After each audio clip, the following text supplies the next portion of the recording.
చట్టాలని సవరించి నేరస్తుల్ని కంట్రోల్ చేసే విధంగా ఏ రోజు చేయలేదు. కేవలం చంద్రబాబు నాయుడు ఇచ్చే ఫేక్ వీడియోల్ని ప్రజెంట్ చేస్తూ జగన్మోహన్ రెడ్డి గారిని తిట్టడానికే ఆమె ముందుకొచ్చిందనేది ఈ రాష్ట్ర ప్రజలు గమనిస్తూ ఉన్నారు. ఎందుకు ఇది నేను చెప్తున్నానంటే ఆమె ప్రజెంటేషన్ చేసిన స్టైల్ చూస్తేనే మీకు అర్థమవుతుంది. ఈరోజు దాంట్లో ఒకటి మనం గమనించవచ్చు. అందరూ ఏమనుకుంటారు, అనిత గారు ప్రజెంటేషన్ ఇస్తుంది, ఓకే జగన్మోహన్ రెడ్డి గారికి కట్టడం చేత కాలేదు, గతంలో చంద్రబాబు నాయుడు 3 సార్లు ముఖ్యమంత్రి అయ్యాడు కదా, ఎన్ని కాలేజీలు కట్టేశాడో, ఎంత అద్భుతంగా కట్టేశాడో, ఏ విధంగా అవి రన్నింగ్ అవుతున్నాయో చూపిస్తారని అందరూ కూడా ఆ ప్రజెంటేషన్ చూడటం జరిగింది. కానీ ఆమె చెప్పిన విషయాలు చూస్తే చంద్రబాబు నాయుడు ఒక్క మెడికల్ కాలేజ్ కూడా కట్టలేదు, దానికి ఆలోచన కూడా చేయలేదు. మనకి జగన్మోహన్ రెడ్డి అనే వ్యక్తి అంటే వయసులో చాలా చిన్నవాడు, చంద్రబాబు నాయుడుతో పోలిస్తే అనుభవం లేదని వీళ్ళు ఎక్కిరిస్తారు. కడప ఎమ్మెల్యేని ఎక్కిరిస్తారు. మరి కడప ఎమ్మెల్యే గారికి 17 మెడికల్ కాలేజీలని పర్మిషన్లు తెచ్చి వాటికి శ్రీకారం చుట్టి దాదాపుగా ఈరోజు 6 కాలేజీలు రన్నింగ్లో ఉన్నాయి. ఈ 15 నెలల్లో వీళ్ళు గనక వాటికి డబ్బులు కేటాయించి చేస్తుంటే అవి కూడా ఈరోజు రన్నింగ్లోకి వచ్చే అవకాశం ఉండి కూడా చేయలేక వీళ్ళు వెనక్కి పెట్టి జగన్మోహన్ రెడ్డి గారిని తిడుతుంటే ప్రజలు నవ్వుతున్నారు. ఒక అనుభవం లేని మొదటిసారి ముఖ్యమంత్రి అయిన జగన్మోహన్ రెడ్డి గారి వల్ల కట్టడం చేతనయ్యింది, విజనరీ ఉంది, సీనియారిటీ ఉంది అని చెప్పుకునే చంద్రబాబు నాయుడు వల్ల 4 సార్లు ముఖ్యమంత్రి అయి కూడా ఒక మెడికల్ కాలేజ్ ఎందుకు కట్టలేకపోయారని ఈరోజు ప్రజలు ప్రశ్నిస్తున్నారు. దానికి సమాధానం చెప్పండి. ఈరోజు ఈ రాష్ట్రాన్ని అప్పనంగా తాకట్టు పెట్టి దాదాపుగా 1,97,000 కోట్ల రూపాయల్ని 15 నెలల్లో అప్పు తీసుకొచ్చారు కదా, ఎందుకు మీరు 5,000 కోట్లు కూడా ఖర్చు పెట్టి ఈ 10 మెడికల్ కాలేజీని ఎందుకు ఫినిష్ చేయలేకపోతున్నారు? ఆ డబ్బులు ఏమైనాయి అంటే సమాధానం లేదు. ఈరోజు ఎంత ఘోరం అంటే పీపీపీ అంటే ప్రైవేటీకరణ కాదు అని అనిత అంటుంది. మరి పీపీపీ అంటే ప్రైవేటీకరణ కాకపోతే రౌడీ షీట్లకు ఇచ్చే పెరోలా అని నేను అడుగుతున్నా. ఎందుకంటే పీపీపీ అంటే ప్రైవేటీకరణ అని అందరికీ తెలుసు. మరి ఈ పచ్చ నాయకులకి ఎందుకు తెలియట్లేదో నాకు చెప్పాల్సిన అవసరం ఉంది.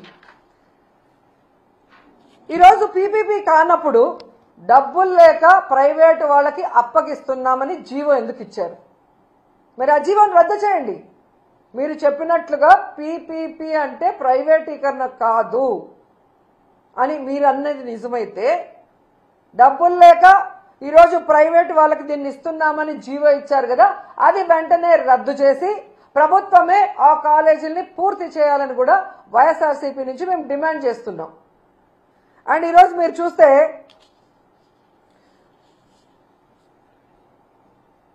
ఈ అనితతో పాటు ఇంకో ఆవిడ తయారైంది, సవిత. మొదటిసారి ఎమ్మెల్యే అవగానే మంత్రి అవగానే కొత్త పిచ్చోడు పొద్దురగడు అంటారు చూసావా, ఆ విధంగా ఉంది సవిత ప్రవర్తన. తనకు ఓట్లేసి గెలిపించిన ప్రజలకి ఈరోజు మెడికల్ కాలేజీని పూర్తి చేయాల్సిన బాధ్యత మంత్రికి లేదా జిల్లాలో? ఈరోజు చంద్రబాబు నాయుడు మీద ఒత్తిడి తీసుకొచ్చి ఆ కాలేజీని పూర్తి చేయడం ఆమెకి చేత కాదు.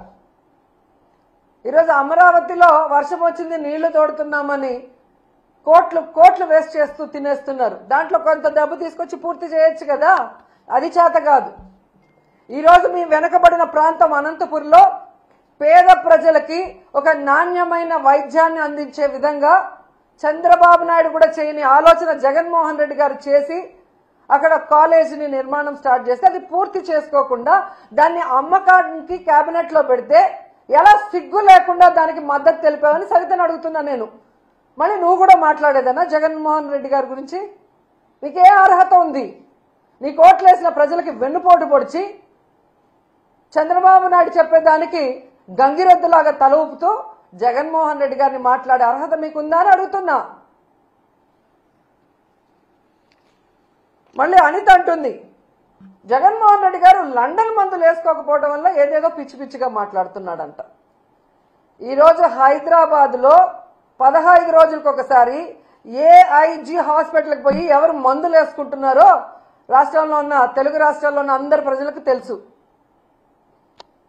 అబద్ధాలు కల్లార్పకుండా ఎలా చెప్పాలో అనే దానికి మందును కనిపెట్టి చంద్రబాబు నాయుడు మీ అందరికీ ఆ మందు ఇస్తున్నాడు కాబట్టే ఈరోజు మీ అందరూ కల్లార్పకుండా అబద్ధాలు చెప్తున్నారు తప్ప, ఈరోజు మీకు దమ్ముంటే నేను వస్తాను, రండి. రాజమండ్రి మెడికల్ కాలేజ్కి వస్తారా? విజయనగరం మెడికల్ కాలేజ్కి వస్తారా? నేను ఇన్ఛార్జిగా ఉన్న మచిలీపట్నం మెడికల్ కాలేజ్కి వస్తారా? నంద్యాల మెడికల్ కాలేజ్కి వస్తారా? మీ పక్కనే ఉంది కదా, వైజాగ్లో ఉంటావు కదా, పాడేరు, ఆ మెడికల్ కాలేజ్కి వస్తావా? మెడికల్ కాలేజీలు అంటే ఎలా ఉంటాయి, ఎలా కట్టాలి, అక్కడ చదువుకుంటున్న మెడికల్ స్టూడెంట్స్ ఎవరెవరు అనేది డీటెయిల్గా మీకు చూపిస్తాను. దమ్ముంటే ఎవడైనా రండి, తీసుకెళ్తాను. ఏదో పిచ్చి పిచ్చి వీడియోలు తయారు చేసి ఈ పిల్లలు చూస్తే వా అంటారా? ఆ పిల్ల నువ్వేమన్నా యాంకర్వా, హోమ్ మినిస్టర్వా? ఏదో షోలో యాంకరింగ్ చేసినట్టు యాంకర్ లాగా మాట్లాడుతున్నావు. పిల్లలు చూసి వావ్ అంటారా అని. జగన్మోహన్ రెడ్డి గారు ప్రజలకి మంచి చేశారు. మీలాగా ఈవీఎంలను మేనేజ్ చేసుకుని అధికారంలో రాలేదు. ప్రజలకి తాను ఏం చేస్తానో నమ్మకం కలిగించి అధికారంలోకి వచ్చారు. వచ్చిన తర్వాత ఇచ్చిన మేనిఫెస్టోని ఈ దేశంలో ఏ రాష్ట్రంలో ఏ ముఖ్యమంత్రి చేయనటువంటి విధంగా 99% చేసి మీకు ఇచ్చాడు. స్కూళ్ళు కానీ, హాస్పిటల్ కానీ, హార్బర్లు కానీ, ఇలా చెప్పుకుంటూ పోతే జగన్మోహన్ రెడ్డి గారు ఎంత అభివృద్ధి చేశారో మీ అందరికీ కళ్ళారా చూశారు. అలాగే ఇచ్చిన వెల్ఫేర్ స్కీమ్స్ అవినీతి లేకుండా డైరెక్ట్గా ఎలా అకౌంట్లోకి పోయాయో అవి కూడా మీరు కళ్ళారా చూశారు. అయినా ఏ విధంగా కళ్ళార్పకుండా అబద్ధాలు చెప్పడానికి మీకైనా ఉండాలి, లేదా మీతో చెప్పించి ఆ చంద్రబాబు నాయుడుకైనా ఉండాలి. ఎందుకంటే ఆయన 4 సార్లు ముఖ్యమంత్రి అయినా ఏ రోజు ఇచ్చిన మేనిఫెస్టోని ప్రజలకు అందుబాటులోకి తీసుకురాడు. ఎవరైనా మాట్లాడితే వాళ్ళకి నాలుక మందం అంటాడు. ఎవరైనా మాట్లాడితే వాళ్ళ మీద తప్పుడు కేసులు పెడతాడు. ఎవరైనా మాట్లాడితే వాళ్ళ ఎమ్మెల్యేలు మంత్రులతో బూతులు మాట్లాడిస్తాడు. అంతే తప్ప ఆనాడు ఎన్టీఆర్ తీసుకొచ్చిన వాటినైనా ఈయన సక్రమంగా ముందుకు తీసుకెళ్లాడా? ఆనాడు రాజశేఖర రెడ్డి గారు తీసుకొచ్చినవైనా సక్రమంగా ముందుకు తీసుకెళ్లాడా? ఆనాడు జగన్మోహన్ రెడ్డి గారు తీసుకొచ్చినవన్నా ఈరోజు ఆయన సక్రమంగా తీసుకొస్తున్నారా?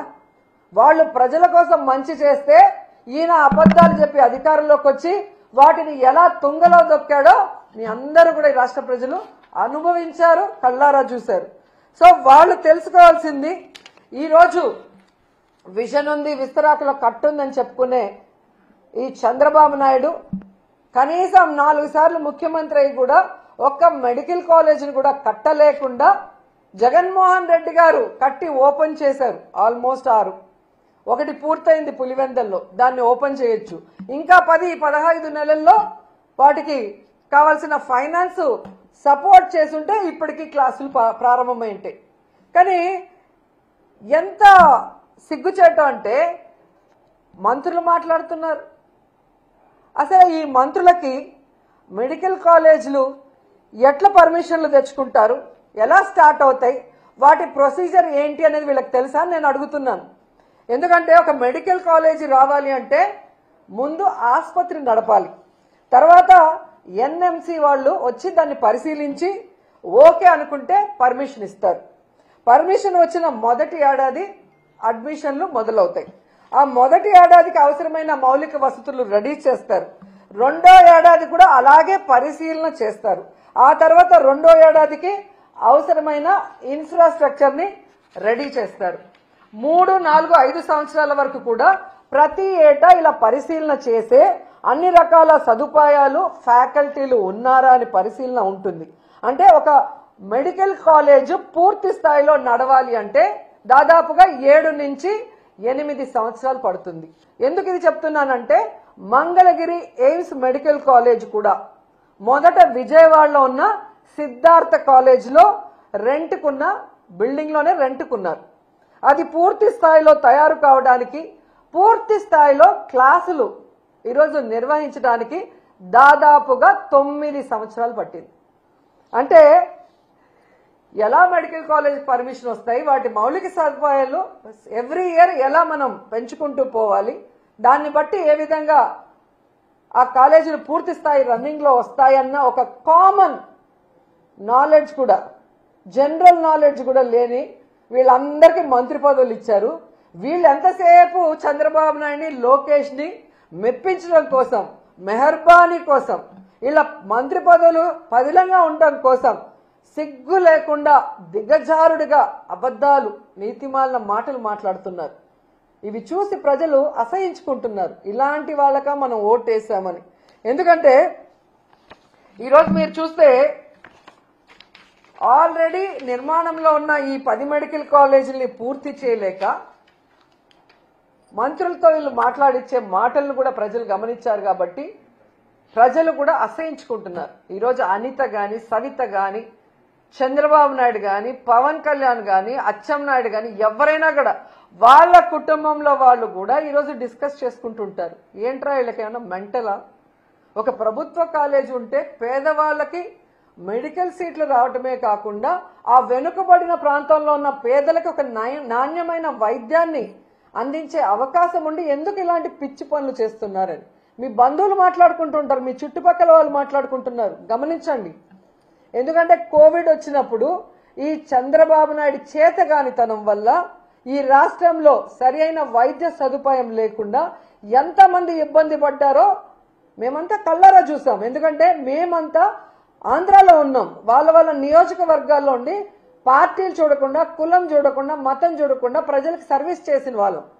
అలాంటి పరిస్థితి మళ్లీ రాకూడదనే జగన్మోహన్ రెడ్డి గారు 11 మెడికల్ కాలేజీలకి శ్రీకారం చుట్టారు. ఎందుకంటే వాటితో పాటు సూపర్ స్పెషాలిటీ హాస్పిటల్స్ ఉంటాయి కాబట్టి ఎలాంటి వైరస్ వచ్చినా ప్రజల్ని మనం కాపాడుకోవచ్చని ఒక అన్నలాగా, ఒక తండ్రిలాగా ఆయన పనిచేస్తే వాటిని పూర్తి చేయకుండా కక్ష సాధింపుగా 10 రూపాయలు కూడా వాటికి కేటాయించకుండా ఈరోజు వాటిని తమకు కావాల్సిన వాళ్ళకి అమ్మేసుకుంటూ మళ్ళీ సిగ్గు లేకుండా మాట్లాడుతున్నారు. అసలు మొన్ననే ఒక రౌడీ షీటర్కి డబ్బులు తీసుకొని పెరోల్ ఇచ్చిందని చెప్పి ఏ విధంగా ఆవిడని అదే పార్టీ వాళ్ళు తిట్టారని మనం చూసాం. మొన్నటి వరకు సైలెంట్ గా ఉన్న ఆవిడ మళ్ళీ స్టార్ట్ అయింది. జగన్మోహన్ రెడ్డి గారు బెంగళూరులో ఉండారు. జగన్మోహన్ రెడ్డి గారు అధికారంలో ఉన్న 5 సంవత్సరాలు విజయవాడలోనే కదా ఉన్నారు. ఏ రోజు హైదరాబాద్, బెంగళూరు పోలేదే. అప్పుడు చంద్రబాబు నాయుడు ఎక్కడున్నాడమ్మా, పవన్ కళ్యాణ్ ఎక్కడున్నాడమ్మా, లోకేష్ ఎక్కడున్నాడమ్మా? ఆ 5 సంవత్సరాలు ఎక్కడున్నారమ్మా? ఏం చేస్తున్నారమ్మా మీ పార్టీ వాళ్ళు? ఈరోజు మాట్లాడుతున్నాం.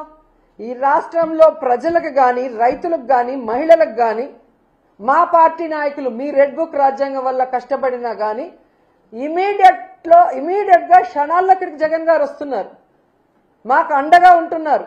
రైతులకి అండగా నిలబడి మీ మెడలు వంచి ఏ విధంగా పని చేయిస్తున్నారో ప్రజలు గమనిస్తూనే ఉన్నారు. మీరు అధికారంలో ఉండి ఈ రోజుకి కూడా సక్రమంగా మీరు లేరు విజయవాడలో. ఫ్రైడే అయితే ఎవరమ్మా హైదరాబాద్కి పోతుంది?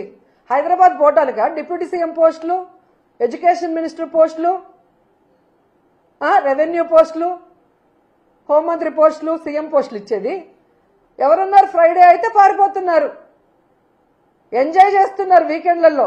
5 స్టార్ హోటల్లో రూములు పెట్టుకొని ఏ విధంగా సెటిల్మెంట్ దందాలు చేస్తున్నారో మీ పచ్చ పత్రికల్లోనే వచ్చాయి. కావాలంటే ఒకసారి చదువుకోండి. మేము రాసింది కాదు, మీ పచ్చ పత్రికలు రాసాయి. తెలుగుదేశం పార్టీ మంత్రులు ఏ విధంగా హైదరాబాద్ 5 స్టార్ హోటల్లో ప్రభుత్వ ధనాన్ని దుర్వినియోగం చేస్తూ, ఎంజాయ్ చేస్తూ, సెటిల్మెంట్లు ఎలా చేసుకొని సంపాదించుకుంటున్నారో మీ పచ్చపత్రికలు రాసాయి. చూసి సిగ్గుపడండి. మీరందరూ పారిపోవటం వల్లే ఆ రోజు, ఎంజాయ్ చేయడానికి పారిపోవటం వల్లే ఆ రోజు విజయవాడ మునిగిపోవాల్సిన పరిస్థితి వచ్చింది. సక్రమంగా ఈడ ఉండి మంత్రులు, ఆఫీసర్లకు గనక ఇన్స్ట్రక్షన్స్ ఇచ్చుంటే ఎందుకు విజయవాడ మునిగిపోయి ఉంటుంది? నిజంగా మీ మంత్రులు సక్రమంగా ఉంటే ఎందుకు ఈరోజు పొగాకు రైతులు, ఈరోజు మామిడి రైతులు, ధాన్యం రైతులు, పసుపు రైతులు, మిర్చి రైతులు ఎందుకు రోడ్ల మీదకి వస్తున్నారు?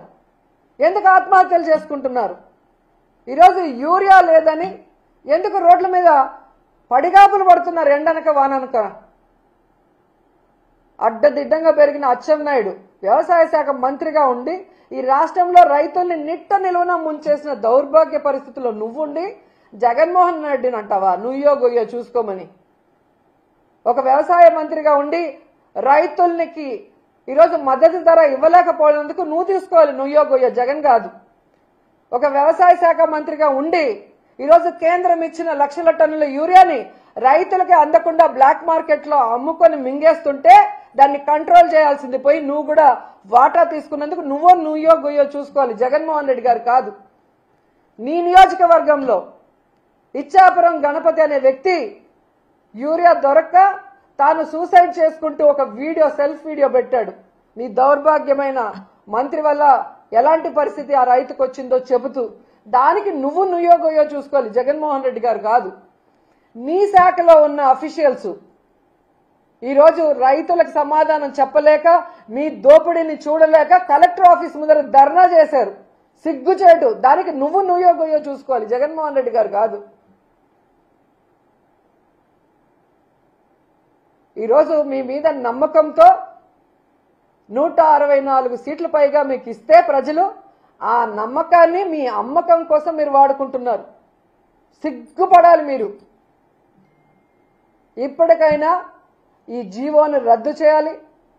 ప్రైవేట్ వాళ్ళ చేతికి పీపీపీ ప్రైవేటీకరణకు మేము ఒప్పుకోము. ఎందుకంటే ప్రజలు ఎవ్వరు కూడా ఒప్పుకునే పరిస్థితి లేదు. ఇది ప్రభుత్వమే కట్టాలి. త్వరితగతంగా దానికి ఫండ్స్ కేటాయించి కట్టించాలని కూడా డిమాండ్ చేస్తున్నాం. లేకపోతే ప్రజలతో, విద్యార్థులతో, అలాగే స్వచ్ఛంద సంస్థలతో అందరితో, మాతో కలిసి వచ్చే అందరితో కలిసి పోరాటం చేస్తాం. న్యాయ పోరాటం కూడా చేస్తాం. వదిలిపెట్టేది లేదు అని కూడా ఈ సందర్భంగా చెప్తున్నాం.